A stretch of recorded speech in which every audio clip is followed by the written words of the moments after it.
Topping the headlines, police say a man faces serious charges after allegedly beating his 72-year-old father with a gun. A woman and her toddler become the victims of a heated argument. Today begins the discussion on how our state will define marriage, and we bring you our exclusive coverage of locals remembering the 10th anniversary of September 11th. I'm Marie Torres. These stories and more coming up on your NewsBreak briefing.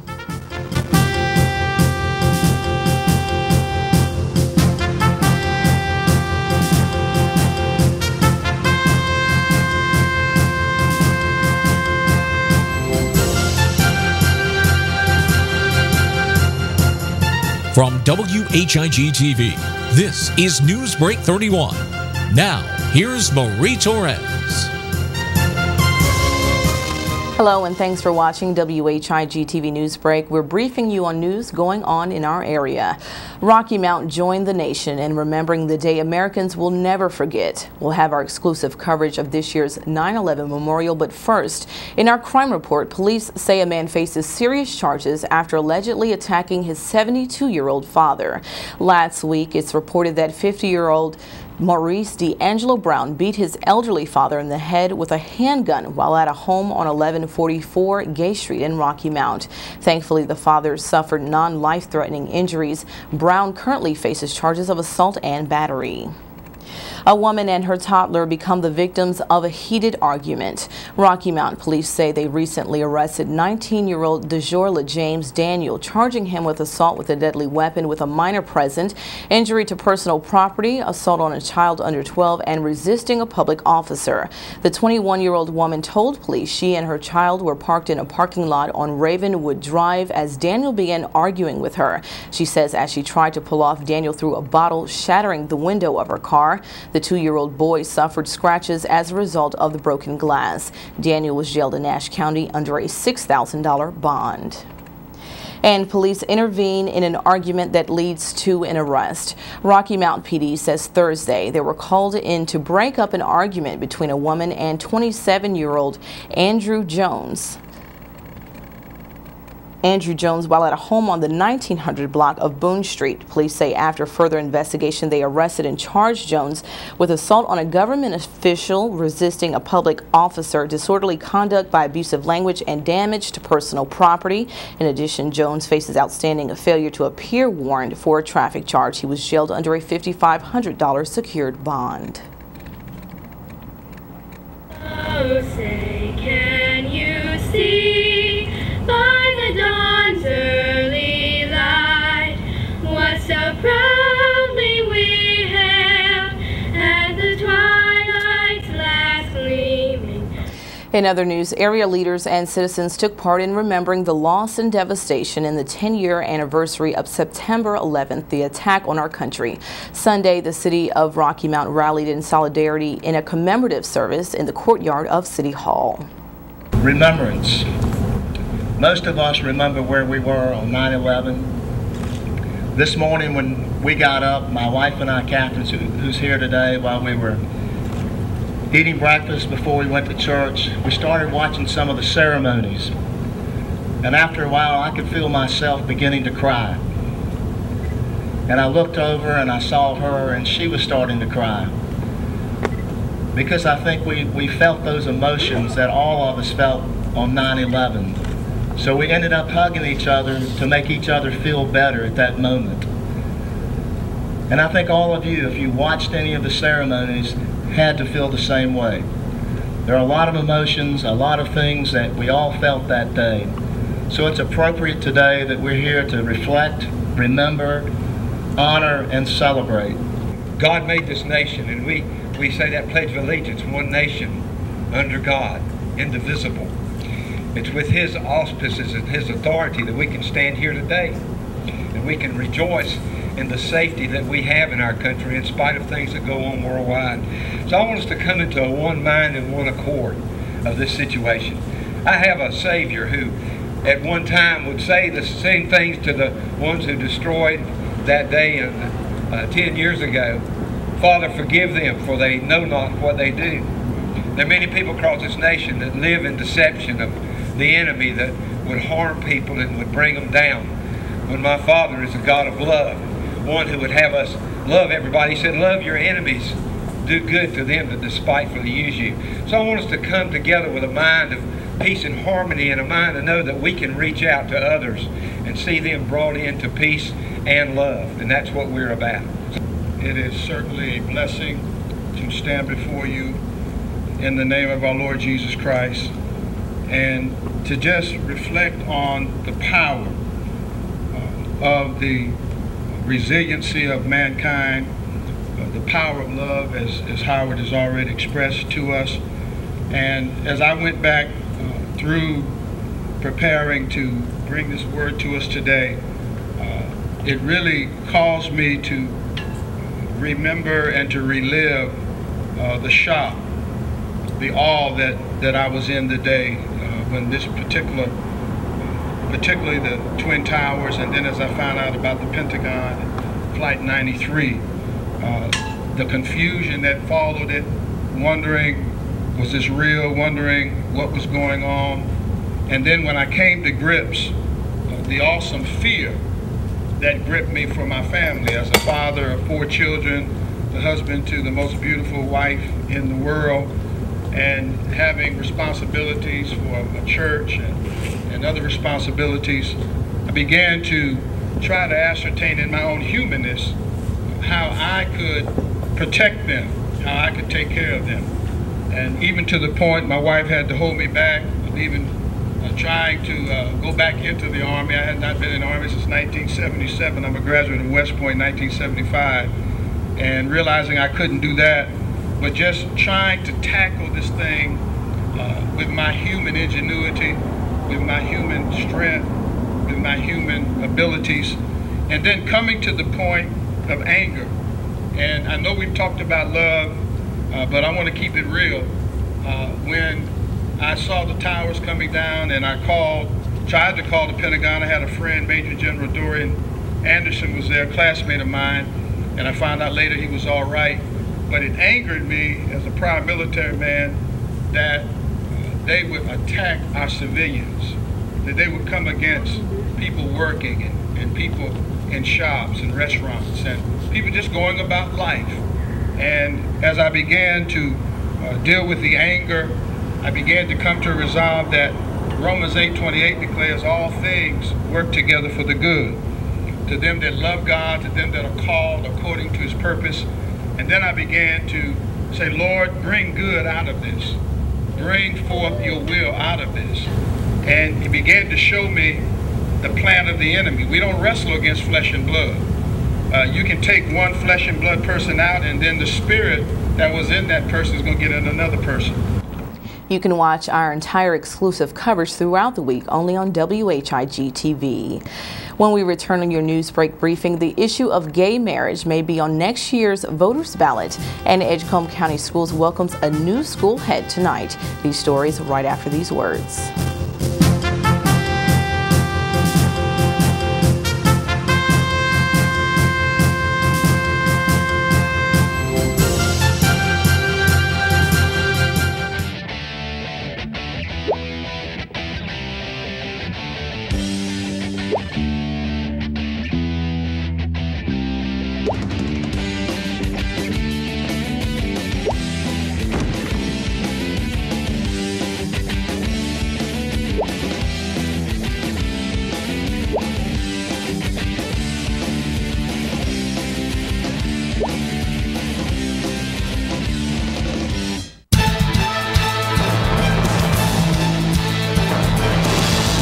When it's happening to you, you'll hear from us.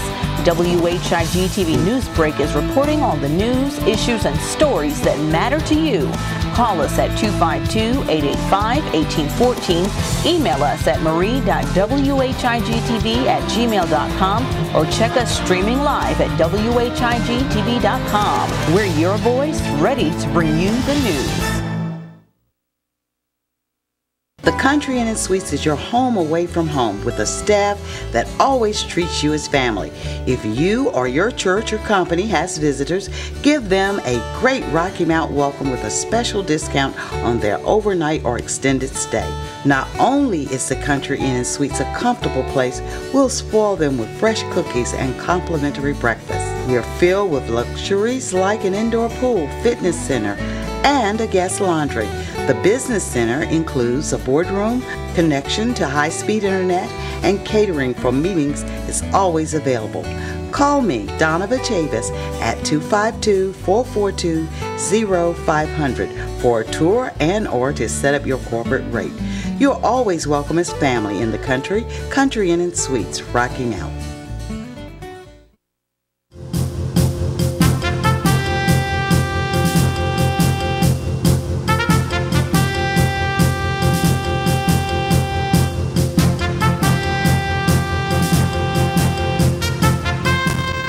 Welcome back to your NewsBreak briefing. I'm Marie Torres. Tonight, the transition begins in leadership of Edgecombe County Public Schools. A part of the school's Board of Education meeting will be the swearing in of Dr. Adelphus Dell Burns as new interim superintendent for the school system. After about a year of being head of Edgecombe County Public Schools, current superintendent Dr. Wayne Talley will be finishing his term there by September the 30th. The board meeting will be at 6:30 p.m. in the boardroom of the school district's central office. Today begins the discussion on how our state will define marriage. Monday, members of North Carolina's General Assembly will consider proposed constitutional amendments, including those that would let voters decide in 2012 whether to define marriage in the state constitution as between one man and one woman. Currently, the state makes the restriction, but amendment supporters say putting it in the Constitution will help the state against challenges from same-sex couples married in the 6 states that allow the union. A new poll done by Elon University shows that 56% of North Carolina voters oppose or strongly oppose an amendment to the state constitution that would ban same-sex marriage. And just an update, Friday night, WHIG-TV held a live telethon for the American Red Cross to spur much-needed aid to so many victims left in loss after Hurricane Irene. We'd like to thank the community for your help. A special thanks to local businesses, Bob's Appliance, and Home Trends for participating. The telethon collected food supplies for area shelters and helped raise funds for disaster relief. We'll have more on how you can donate to the American Red Cross tomorrow. Up next, it's a look at sports and weather. Stay with us.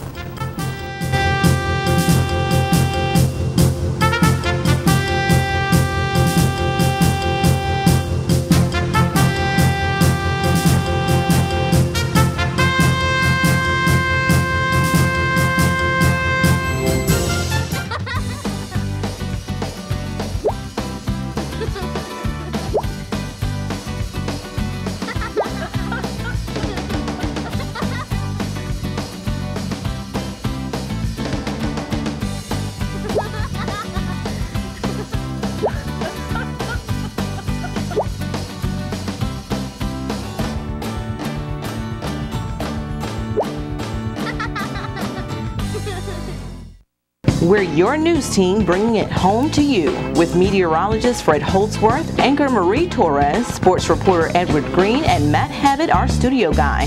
WHIG-TV Newsbreak, your voice in the community. The Country Inn and Suites is your home away from home with a staff that always treats you as family.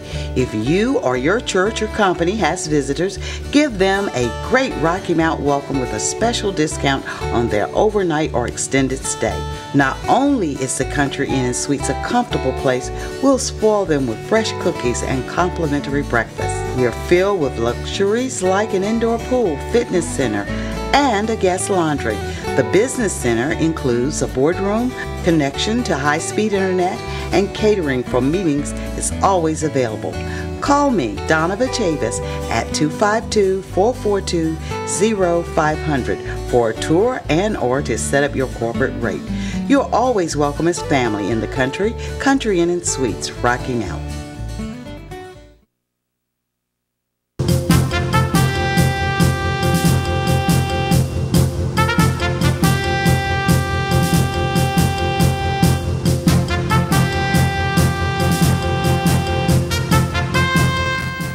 And we're back with a look at the days ahead in weather. Here's WHIG-TV meteorologist Fred Holdsworth. Fred? After a rather warm weekend, we'll see a change in our weather this week with more precipitation involved, particularly at the beginning and then at the end of the week. So your best days outdoors will be on Tuesday and Wednesday. Let's go to our tropical map now and we'll see what's going on out there right now. Nate has moved inland. It was up here in the Bay of Campeche, right up in here. It moved inland over Mexico. Never did make hurricane status. And we still have Maria right out here. But the good news about Maria is it's not going to affect anyone. It's going to move to the northwest. It's moving now.